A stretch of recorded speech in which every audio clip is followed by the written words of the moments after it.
All right, can you hear me? Everyone hear me? Yes, Yes, sir.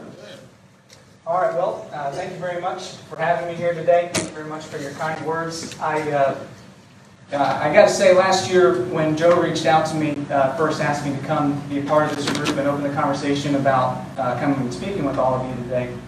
You know, at that point, I'd never met him face to face. He really didn't know who I was. I really didn't know who he was, and he'd only ever read my writing. He made the mistake of telling me all of the previous guest speakers who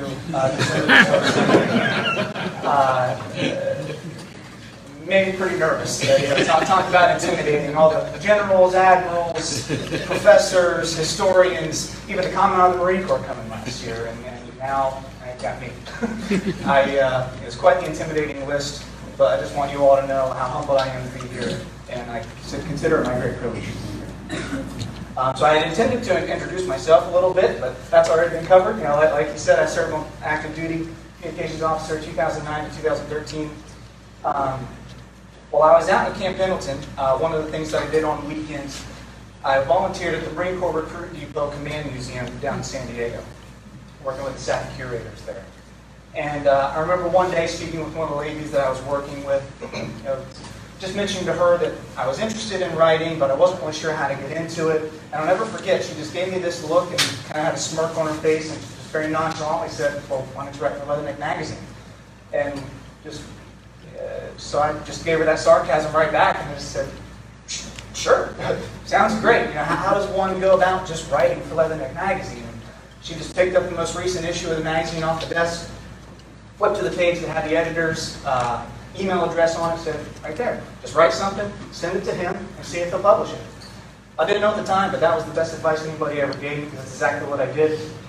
I wrote something, emailed it to the editor, and beyond any expectation that I ever would have had, they actually published it. So that first article, that was in July of 2013, and I've been writing for Leatherneck ever since.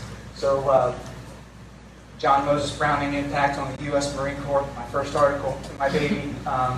To be honest, they didn't put me to sleep the last time I read it, but hopefully I think I've gotten a little bit better at writing since then. But written for Leatherneck every year since then, you know, covering a wide range of topics, everything from the President's own Marine Corps band all the way through Force Recon Marines on the ground in Vietnam.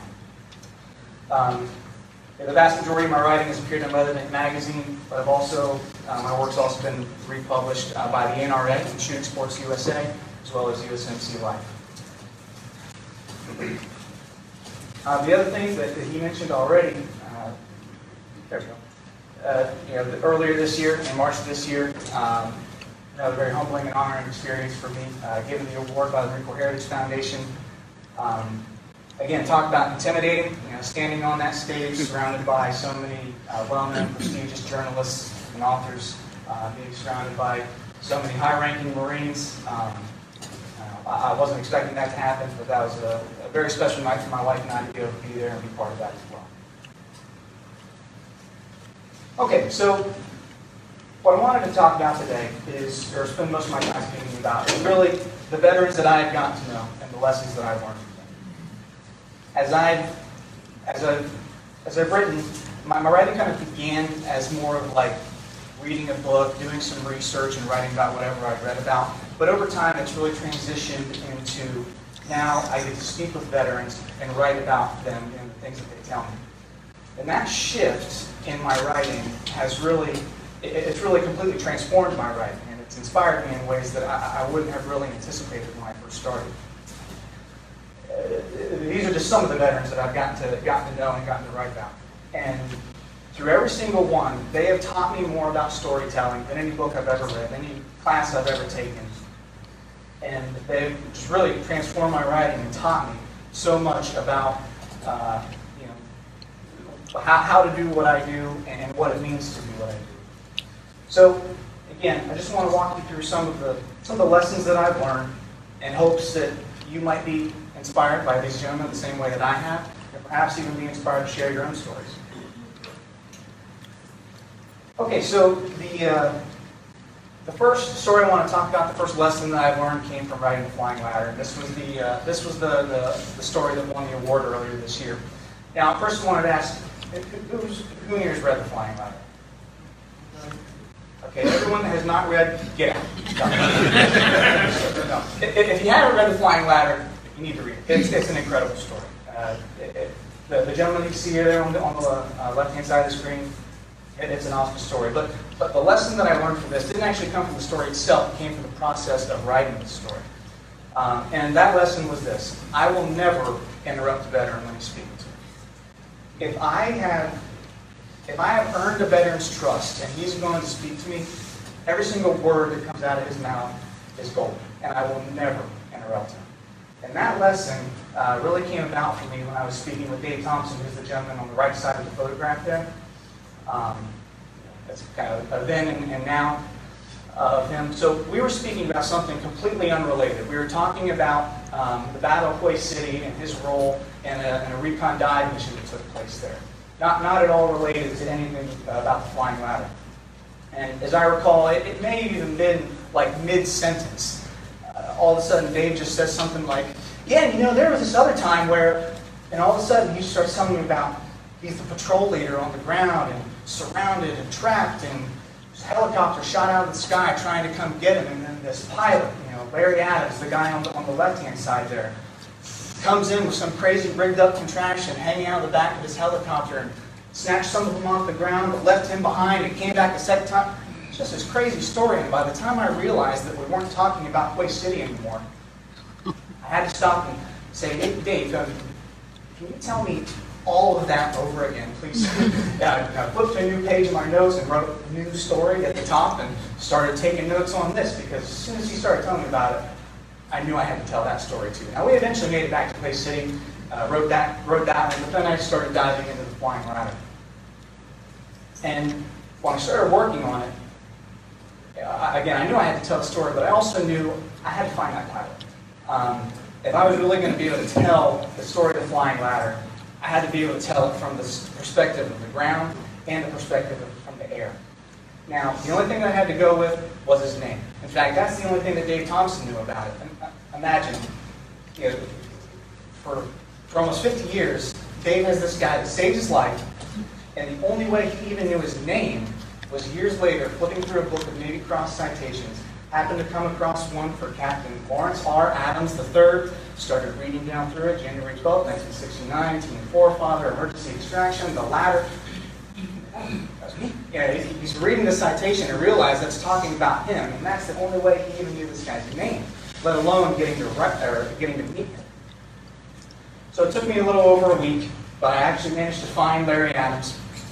Feeling all victorious, feeling all good about myself, sent him an email. He wrote me back 2 days later and turned me down. I was devastated. I finally pieced myself back together and realized, though, that he left the door open for me a little bit.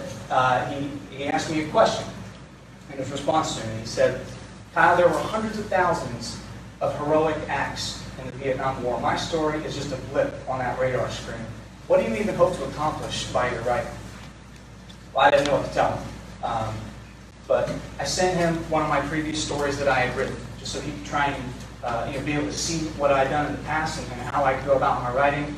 But I told him, sir, I guess my goal with my writing, I want to speak to every single one of those hundreds of thousands of people that did those heroic acts, and I want to be able to tell their stories. I want to be able to honor them for their service. No agenda, just to be able to tell the story and honor them. Well, I don't know if it was my answer, the article, or the gentle prodding from his wife that I also found out happened later. Found out later had happened at that time, but he relented and was willing to speak with me. And that's how the Flying Ladder came about. I was able to write that story from both his perspective and from Dave Thompson's perspective. More importantly, almost 49 years to the day, I was able to connect Larry Adams and Dave Thompson together. It was just, for me, it was such a rewarding and incredible experience. I can't imagine what it must have been like for Dave Thompson, for the first time in almost 50 years, to be able to speak with this guy who saved his life and tell him thank you. And that all happened, back to my lesson learned. That all happened because I didn't try to keep Dave Thompson on track when he was speaking with me. I knew that if he was starting to tell me something else, I wanted to listen. I never wanted to interrupt him, and I never wanted to know any better than I was speaking with him. Because I know if they're going to tell me something, if I earn their trust, whatever they're going to tell me is definitely worth my time for me to keep. Okay, the next lesson that I've learned, I will never turn down an opportunity. If a veteran gives me an opportunity to get to know him, I'm never going to turn it down if I'm at all able. Last summer, I got an email from a veteran that I previously met on several occasions. He was going to a reunion that he wanted me to come to with him. 2nd Battalion, 26th Marines, 50th anniversary of the Battle of Belgium-Margot in September in Detroit, Michigan. Wanted me to come. And I don't know why I do this, but of course, as soon as I get the email, the first place my mind goes is, all the reasons why I don't think I would be able to go. I'm going to have to take days off. I don't know if I can afford a plane ticket right now, paying for a hotel. What even is LZ Margot? I sit down at the computer, start Googling it, come up completely dry, and I don't even know what this is. I don't know if I'm going to be able to go or not. Well, before I was even able to reply and let him know whether I could go, he wrote me back and he says, Kyle, we want you to come to this reunion. We're going to pay for your plane ticket. We're going to pay for your hotel. We're going to cover any expenses you might have. We just want you to be there and tell the story. How do you say no to that? And Roger that, sir. I'm getting on the plane tomorrow. So I went. And man, am I glad I did. I don't have time to go through everything right now. Again, it's like a flying ladder. This is an incredible story that you need to read if you haven't. Not because of my writing or whatever, but just what these veterans experience, and then bringing that all back at the reunion was just an incredibly powerful experience. Even for me, not having been there, being at this reunion with these veterans was truly a life-changing experience for me. And so much so that when I wrote this story, for the first time in any of my writing, I actually wrote this story from my own point of view, as a spectator at the reunion. I tried to understand and tried to come up with ways that I could tell this story from the point of view of the veterans that were there, but LZ Margot was just such a huge event, and every witness to it was just one piece of the puzzle, and I didn't know how to do the story justice by telling it from the point of view of a couple people that were actually there, because when you do that, then you miss so much of it, what really happened. So it seemed to me that a reader for this story might have the most powerful connection to it, viewing it through my eyes as I go to the reunion, come to learn what LZ Margot really was, and then share in this experience of reliving it with the veterans that were there. Even sharing tears with them as we mourn the dead that they had from this battle. And again, coming away from that reunion, I had connections with some of these Marines that I maintain to this day. Came away from this reunion with heroes that I try to live up to. The gentleman in the middle of that photo there, standing next to me, Steve Hazley. You can read a lot more about him in that article as well. But basically, Steve Hazley in his life, he has experienced more and endured more than I probably ever will. I think he's probably experienced more in 5 months in Vietnam than I ever will in my entire life. But that smile you see on his face, that is Steve Hazley. He uses his experiences and everything that he's endured, speaks to high school kids and tries to inspire them and teach them how to live purposefully and how to endure some of the things, through all the things that he's endured, and just try to help them live better lives. So an incredible man, and I never would have gotten to meet him or never would have had this experience. I almost didn't go over the cost of a plane ticket. It's just that would have just been ridiculous, and I would have never forgiven myself if I would have missed this reunion over something so simple. So, again, I would never turn down an opportunity. If a veteran is going to be willing to speak with me and is going to give me an opportunity to get to know him, I'm never going to turn it down. Okay, the next lesson. Talking about Cesar and Carl Taylor. So the main lesson that I learned here is really just that a veteran's story is really completed by the Marine that serves with him. So, and what I mean by that, kind of back to the flying ladder, like telling that story, I knew that I could write something based off of what Dave Thompson told me from his perspective on the ground, but to really tell that story, I needed to know the pilot's side of it as well. Well, Carl Taylor, in my mind, is the premier example that I've gotten to know of somebody that his story for me was completed by the ones he served with.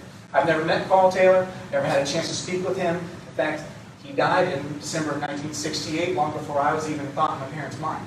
But I know him, and I respect him, and I feel like I have a very good understanding of the kind of Marine that he was.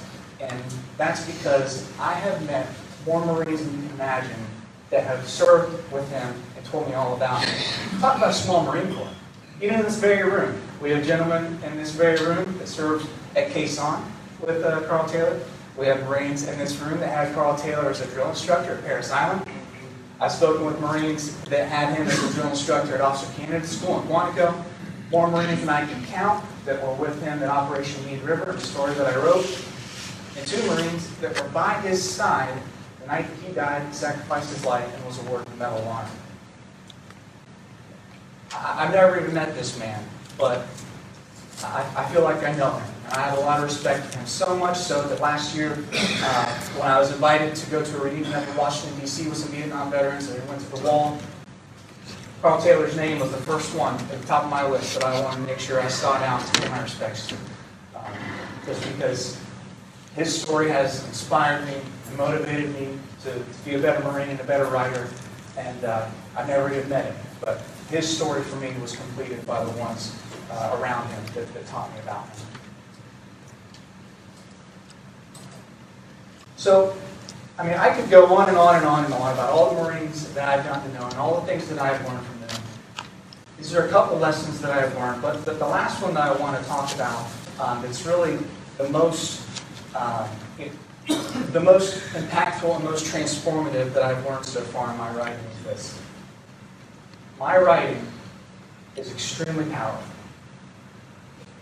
My writing has more power than I ever would have imagined, and it's something it's a responsibility that I can't take lightly.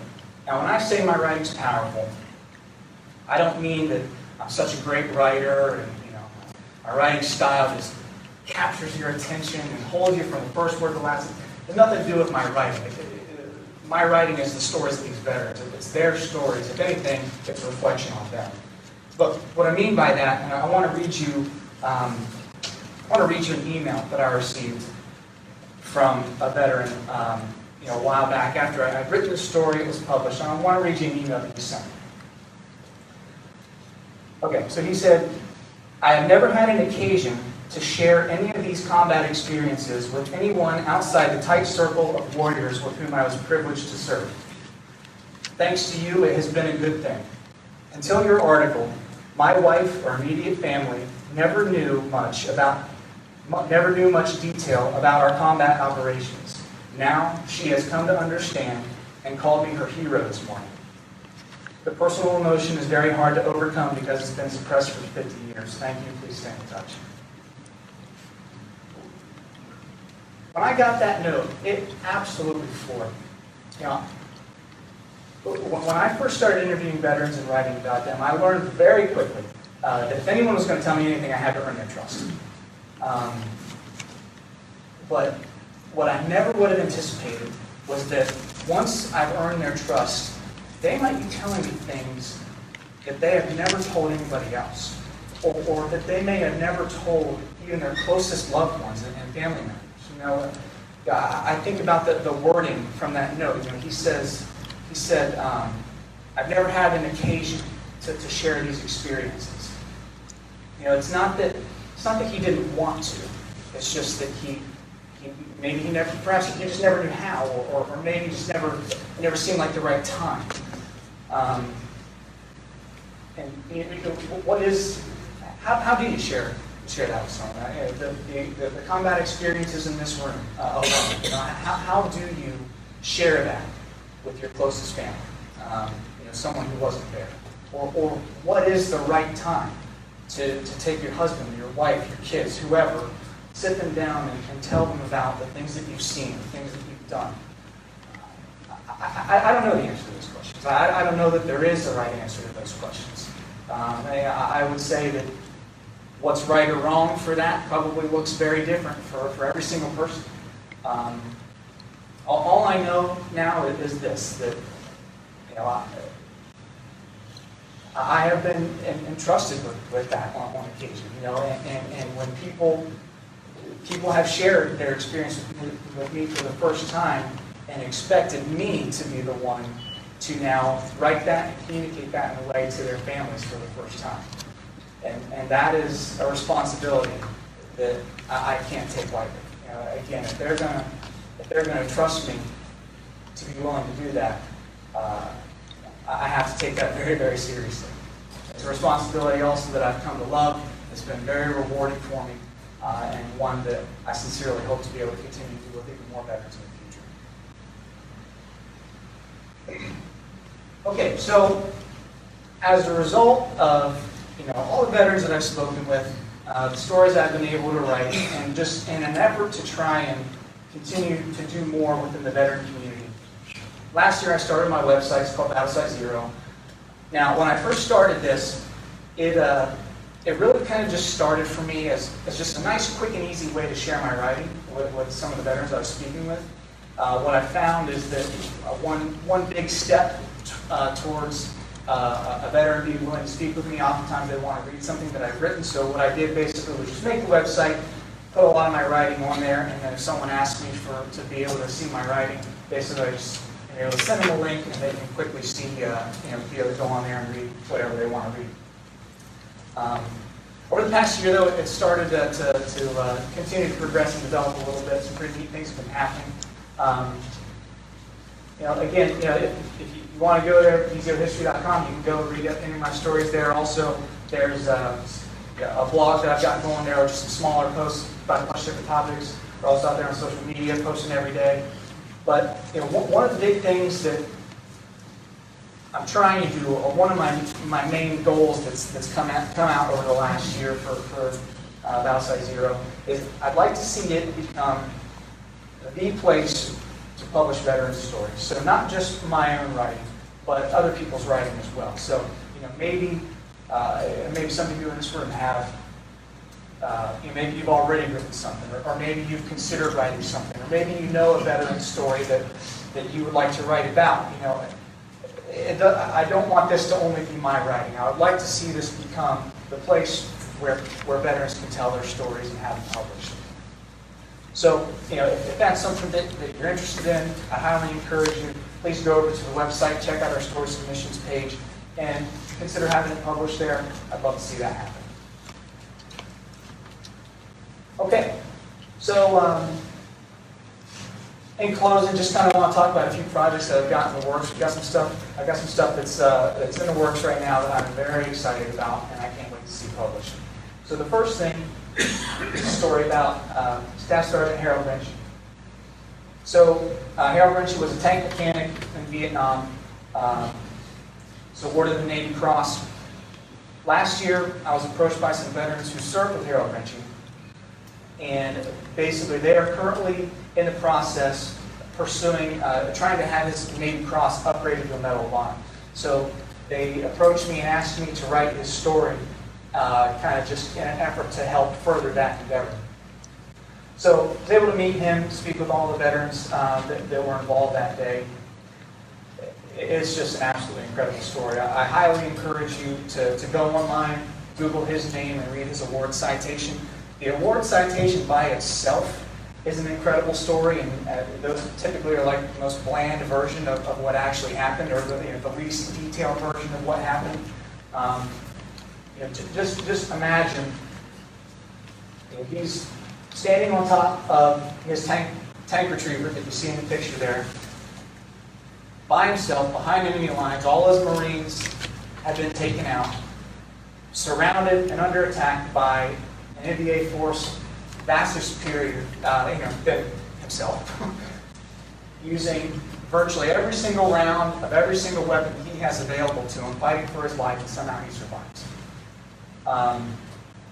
It is an absolutely phenomenal story. Not only that, but the story of his life after Vietnam is equally as compelling. This is him in the middle there in the blue shirt in 2015 at a reunion. This is him reliving that story for the first time on video. This video is on YouTube, by the way. You can go find that on YouTube and watch it if you're interested. But his process after Vietnam, which I'm sure is similar for many of you in this room, just trying to come to peace with it all. That is, how does he reconcile receiving this award with his feelings about the pointlessness of the war, the pointless sacrifice of his Marines, and just over 50 years, a half century of trying to reconcile all of this in his mind, and eventually coming to peace with it in such a way that he's now able to relive it for the world. And it's an incredible story. It's already done. It's going to be published in September. I really can't wait for it to come out. Now, the next story that I'm currently working on right now is about Jim Stogner. So, just last month, I picked up the June issue of Leatherneck magazine. I was flipping through it, and I came to the Core Connections section. And I read this headline: Folsom, Montana, Vietnam veteran receives Navy Cross for 1967 K-bar fight. That immediately grabbed my attention. Of course, then I read down through and learned a little bit about what it was that Jim Stogner did, and I immediately said, there's got to be a whole lot more to this story, and I want to tell it. So I reached out to the staff at Leatherneck. I begged them to help me get in touch with Jim Stogner, and thankfully they were able to help me do that. I called him, and he was gracious enough and willing to speak with me. He's going to let me tell the story. So since then, I've spoken with him multiple times now. I've spoken with several veterans from The Walking Dead who served through 1967 alongside Jim Stogner.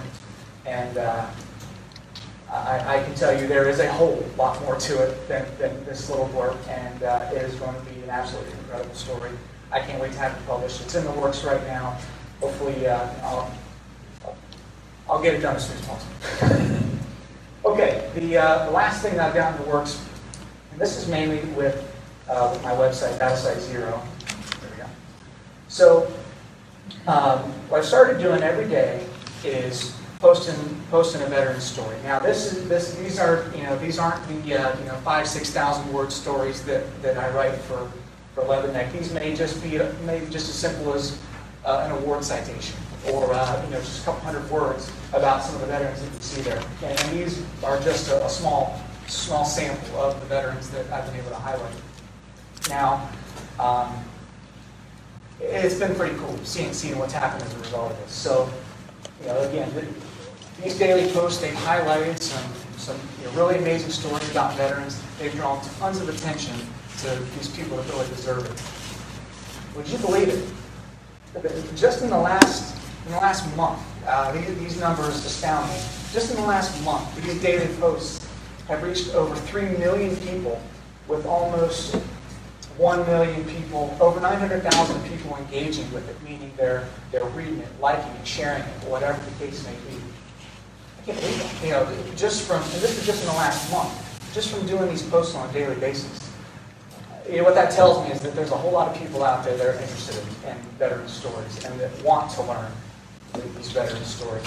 And it's been a really exciting project for me to see. I've already had some really great opportunities come out of it. Got to meet some really incredible people from it. I just can't wait to see where it goes from here.